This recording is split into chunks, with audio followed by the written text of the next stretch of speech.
Alright, this is Trace Rahano again, and welcome to the second video. In the first video, I showed you that the first step is to evaluate a lead first. And when you have a qualified lead, that's the time you go to the next step. Okay? So notice that, in the first step, you don't jump on the road and visit the property. You don't do that. Okay? You first evaluate the lead based on the numbers. If it makes sense, then you move on to the next step. And the next step is you draft a written offer. Okay? So let's look at that. All right? So you go to step 2, okay? And in this step, okay, you finalize the price and terms, all right, over the phone. You talk to the seller, you finalize the price and terms. Now, not all sellers will agree, okay, that you do this. Some of them will say, no, visit the property, visit the property. All right, and then you insist back. Well, I don't want to waste your time and my time. Instead of me going there and you going there to the property, all right, assuming the property is vacant, for example, and we waste both of our times, let's just agree over the phone first, okay? If there is something here that you and I can work with, right? You're asking for, let's say, 2 million pesos, and you go back and offer him 1 million pesos. I mean, there's a big difference, right? So you agree, all right, first, over the phone.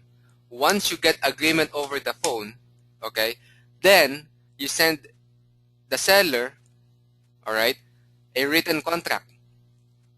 Okay, you can decide what type of contract you should use. Banks, all right, and if you're dealing with bigger properties, they want a letter of intent first. Okay, you can go with an offer to purchase. Or if the seller is really motivated, really desperate, then go with the contract to sell. The contract to sell, gives the impression that it's a done deal. All right, so it's the strongest among the 3 contracts. A letter of intent is like, the weakest of them all, but really, you can put the same provisions in all 3, okay? But it's just the perception, right? So you decide, based on the seller's motivation, what will the contract be?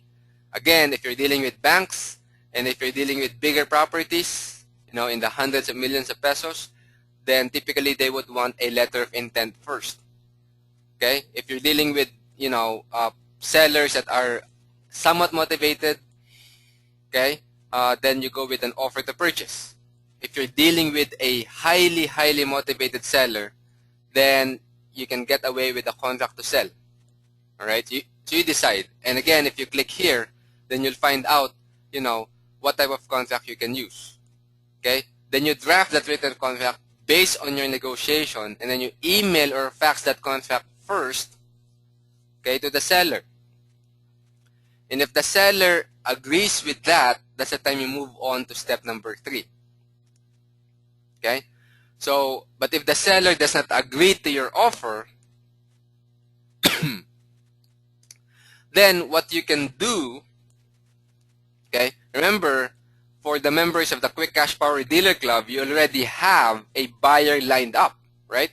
So it behooves you to find another property, okay?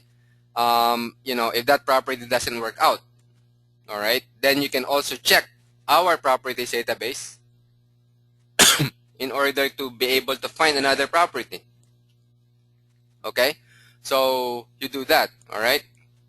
Then after you have received from the seller, okay, an agreement to your purchase contract or an offer to purchase, then that's the only time you will go to step number 3.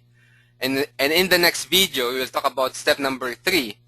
That is, you will offer now the property to your buyer. Okay? So, see you in the next video. And again, this is Trace Rahano.